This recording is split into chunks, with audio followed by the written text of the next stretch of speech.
BBSS जिंदाबाद जिंदाबाद जिंदाबाद BBSS जिंदाबाद जिंदाबाद जिंदाबाद पुरानी पेंशन लागू करो। पुरानी पेंशन बहाली का मुद्दा आज देश के सामने सबसे बड़ा मुद्दा है। डायरेक्ट इनडायरेक्ट ये मुद्दा हमारी ज़िंदगी से सीधे सरोकार रखता है। पुरानी पेंशन संघर्ष समिति लगातार इस मुद्दे को लेकर संघर्ष कर रही है। उनकी साइकिल यात्रा भी सरकार के सामने घंटी बजा रही है। आज इसी मुद्दे को लेकर मेरे पीछे जो आप तस्वीरें देख रहे हैं उनकी अहम मीटिंग चल रही है और किस तरह की तल्ख टिप्पणियां इनकी सरकार के समक्ष रही हैं, बातचीत करेंगे कुछ प्रतिनिधि लोगों से हम। दिनेश जी, साइकिल यात्रा भी आपकी रही है और ये मीटिंग जो चल रही है, क्या कुछ एजेंडा है?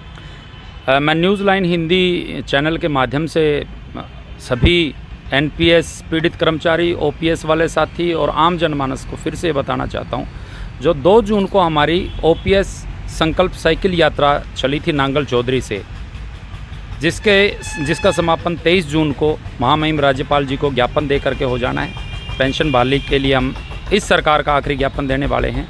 11 जून को इस साइकिल यात्रा ने हिसार के अंदर प्रवेश किया और मैं आपको बहुत ही गर्व के साथ ये बात बताना चाहता हूँ कि इस यात्रा का पूरे हरियाणा में जहाँ भी ये यात्रा गई है, न केवल कर्मचारियों का, चाहे वो पंचायत हैं, सरपंच एसोसिएशन है, चाहे खापे हैं, किसान संगठन है, छात्र संगठन है, आम जनमानस हैं, लोकल बॉडी के जो लोग होते हैं, भरपूर समर्थन और प्यार मिल रहे हैं। ये मुद्दा जो सरकार बरगलाने का काम कर रही थी, आम जनता को कर्मचारी से अलग करने का, अब आम जनमानस के जहन में ये मुद्दा क्लियर हुआ है कि ये पुरानी पेंशन का मामला क्या है। उन्होंने इस संवेदनशीलता को समझ लिया है कि उनके बच्चों का अधिकार जो पुरानी पेंशन थी वो सरकार डकार रही है, PFRDA नामक बिल बना के अपने पूंजीपति साथियों को देती जा रही है।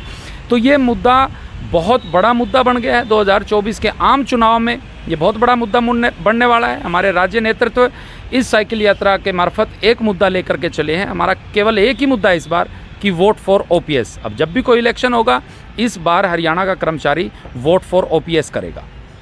आखिरी विज्ञापन का मतलब, जो ज्ञापन आप दे रहे हैं उसका मतलब हम सीधा से ये लें कि अब वोट की चोट है? 100% वोट की चोट है सर। हमारी तो इस बार का नारा ही ये है कि वोट फॉर ओपीएस। जो हरियाणा में और इस भारतवर्ष में पुरानी पेंशन बहाल करेगा, वही इस देश और प्रदेश पर राज करेगा। इसी मुहिम के साथ ही यात्रा निकाली जा रही है और इसी कड़ी में आज जिला हिसार की PBSS हिसार कार्यकारिणी की मीटिंग हुई है। 23 तारीख को जो ज्ञापन प्रोग्राम दिया जाना है, सैकड़ों की संख्या में निजी वाहन से, हज़ारों की संख्या में हिसार जिले से कर्मचारी साथी पहुंचने का काम करेंगे और 23 तारीख को हज़ारों की संख्या में कर्मचारियों का काफ़िला चंडीगढ़ राज्यपाल जी के दरवाजे पर पहुंचने वाला है ताकि वो ज्ञापन उनको सौंपा जा सके। जी, आप क्या कहें? मैं तो ये कहना चाहूँगा कि मांगा उसी से जाता है जो सत्ता में है। आज सत्ता में बीजेपी और जेजेपी सरकार है। हम सरकार को पिछले 4 साल से लगातार चेता रहे, लगातार हमारी मांग कर रहे हैं और न केवल मांग बल्कि हमारा ये फंडामेंटल राइट है और ये सरकार की रिस्पॉन्सिबिलिटी है कि वो अपने कर्मचारियों की जो 30 साल सेवा करता है उनको सुरक्षित महसूस कराए। जो सोशल सिक्योरिटी देना सरकार की राइट ड्यूटी बनती है। तो हम सरकार को ये बताना चाहते हैं कि या तो वो वोट हमारे को मतलब पुरानी पेंशन बहाल कर दे, वरना हम वोट उसी को देंगे जो हमारी पेंशन बहाल करेगा। यदि ये सरकार बहाल कर देती है तो हम इनको देंगे। आज जो विरोध करें हम इनका अभिनंदन कर देंगे, लेकिन विपक्ष इसलिए साथ दे रहा है, उनको पता है कि यदि हमने इस मुद्दे को लपका और हमारी इस सरकार ने लागू नहीं किया तो हम वही हालात होगी जो हिमाचल प्रदेश में बीजेपी ने लागू नहीं किया, कांग्रेस ने लागू घोषणा पत्र में डाला, तो वहाँ कांग्रेस सरकार आगे बीजेपी बाहर चलेगी। हमने उन लोगों की पेंशन कर दी है। इसी प्रकार कर्नाटक में है। तो एक आपके चैनल के माध्यम से मैं सरकार को लोगों को बताना चाहता हूँ, जो कर्मचारी हैं वो किसी पार्टी विशेष के नहीं होते। हम हमारे अधिकारियों में मांग करें ये पार्टी बहाल कर दे हमारी को, पुरानी पेंशन बीजेपी बहाल कर दे, हम इनके साथ हैं। और ये बहाल नहीं करेंगे तो हम वोट उसी को देंगे जो हमारी पुरानी पेंशन को बहाल करेगा। और इसको लेके 23 जून को हमारी जो साइकिल यात्रा 2 जून को नांगल चौधरी चलती, प्रत्येक जिला मुख्यालय से होती हुई, और 23 जून को चंडीगढ़ पहुंचेगी। उस साइकिल यात्रा के बाद तो सरकार की नींद खुल जानी चाहिए, क्योंकि पहले जो सरकार कहती थी कि 1% कर्मचारी हैं, ये सरकार का कुछ नहीं बिगाड़ सकते।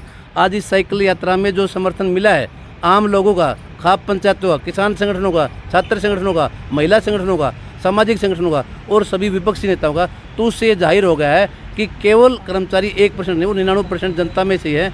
और ये लड़ाई अब जो नौकरी कर रहे हैं उन कर्मचारियों नहीं है, आने वाली 3 पीढ़ियों की भी है, क्योंकि जो बच्चे पढ़ रहे हैं वो बच्चे भी भविष्य में सर्विस लगेंगे और पेंशन की आस रखेंगे। जी आप क्या कहेंगे इस मुद्दे पर? देखिए, अब हम सरकार को सीधा सा मैसेज देना चाहते हैं। आपने अब ओपीएस संकल्प यात्रा देखी, इससे कि हमने कोशिश की कि इसमें हर कर्मचारी को जोड़ा जाए, और ख़ास तौर पर अब हमारी जो महिलाओं की भागीदारी है जो कि हर डिपार्टमेंट में बढ़ती जा रही है, कर्मचारियों में संख्या बढ़ती जा रही है। अगर हम उसकी बात करें तो हमारी सभी महिलाएं, सभी बहनें बढ़ चढ़ के भाग ले रही हैं, और वो सभी इसमें अब इस वक्त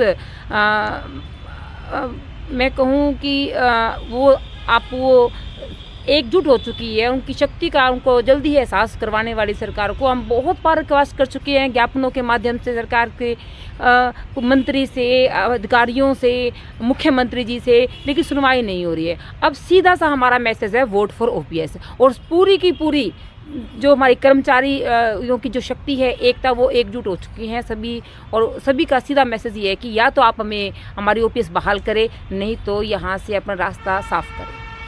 सर, हम यही कहना चाहेंगे कि सरकार को इस बारे में शर्म आनी चाहिए। जो हमारा अधिकार है, जो हमारा राइट बनता है, उसके लिए भी एक कर्मचारियों को संघर्ष करना पड़ रहा है। तो इसके लिए सरकार को सबसे बड़ी शर्म की बात है कि अपने उसके लिए हम संघर्ष कर रहे हैं, जबकि ये हमारा सरकार का दायित्व बनता है एक कर्मचारी को बुढ़ापे के टाइम पे उसका भी ख्याल रखा जाए।